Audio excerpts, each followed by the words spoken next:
పెట్టేది దాని తర్వాత అదే విధిగా అదే కొనసాగింపు కేటీఆర్ వచ్చిండు, హరీష్ రావు వచ్చిండు, ఇప్పుడు కౌశిక్ వచ్చిండు. అంటే భవిష్యత్ తరానికి మీరు ఏం నేర్పియాలనుకుంటున్నారు?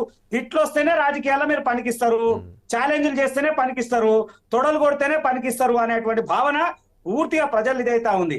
నిజంగా కూడా చెప్పాలంటే ఈ ఫిరాయింపుల చట్టాన్ని ముందు కాంగ్రెసే, ఇప్పుడు కాదండి ముందు కాంగ్రెసే, ఎప్పుడైతే కాంగ్రెస్ ఈ ఫిరాయింపుల చట్టం చేసుకొచ్చిందో అప్పటి నుంచి కూడా ఒక లొసుగు తీసుకొని వచ్చి దీన్ని చట్టం దృష్టిలో ఎట్లా తీసుకొచ్చిందంటే ఇది పూర్తిగా ముఖ్యమంత్రి చేతిలో కీలి బొమ్మ లెక్క తీసుకొని వచ్చింది. ఎవరైనా స్పీకర్ ఉంటే ఎవరు ఉంటారు?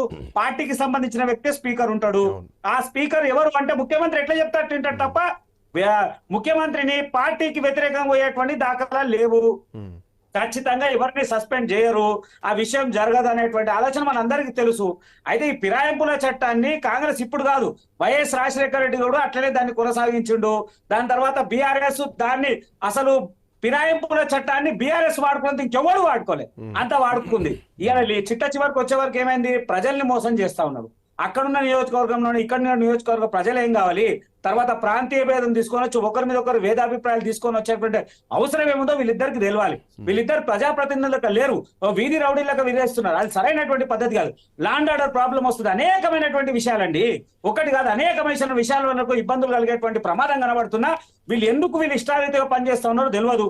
ఛాలెంజ్ చేసి నేను వాళ్ళ ఇంటికి పోతా వీళ్ళింటికి పోతా, నిజంగా కూడా చెప్తున్నా అరకెప్పుడు గాంధీ 10-12 కార్లు తీసుకొని కాన్వాయ్ పోతుంటే డిపార్ట్మెంట్ ఏం చేస్తుందో తెలియదు.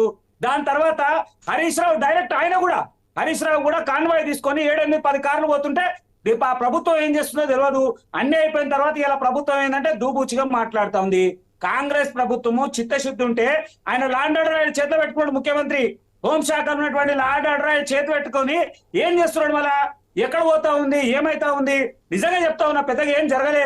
ఒకవేళ విపత్తు పెద్దగా జరిగి ఏదైనా ప్రమాదం జరిగి ఎవరైనా కొట్టుకొని లేదా ఇంకేదో జరుపుకొని కార్యకర్తల విభేదాలు వచ్చేసి కార్యకర్తల తిరుగుబాటు వస్తే ఎవరైనా జరిగితే ప్రాణ నష్టం జరిగి ఆస్తి నష్టం జరిగితే ఎట్లా? అది దేశవ్యాప్తంగా రాష్ట్ర వ్యాప్తంగా ఇబ్బంది అయ్యేటువంటి ప్రమాదాలు కనబడతా ఉండే కదా. ఎందుకు అట్లా అంటే లాండ్ ఆర్డర్ విషయంలో ప్రభుత్వం వైఖరి మనకు క్లియర్ కనబడుతుంది. కాంగ్రెస్ పార్టీ దీని మీద చాలా అంటే చాలా నెగ్లిజెన్సీ మనకు కనబడతా ఉంది.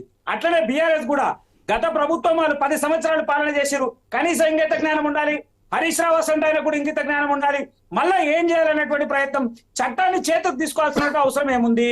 వీళ్ళు సాధారణమైన వ్యక్తులు కాదు కదా, ఏదో పార్టీ కార్యకర్తలు కాదు కదా. ఒక ఆయన మంత్రిగా చేసినటువంటి వ్యక్తి ఉన్నాడు, ఒక ఆయన 3 సార్లు ఎమ్మెల్యే చేసిండు. సరే కౌశిక్ రెడ్డికి కనీస జ్ఞానం ఉన్నదా లేదా, చిన్న వయసా, నేను అది ఇది అని అంటుండు.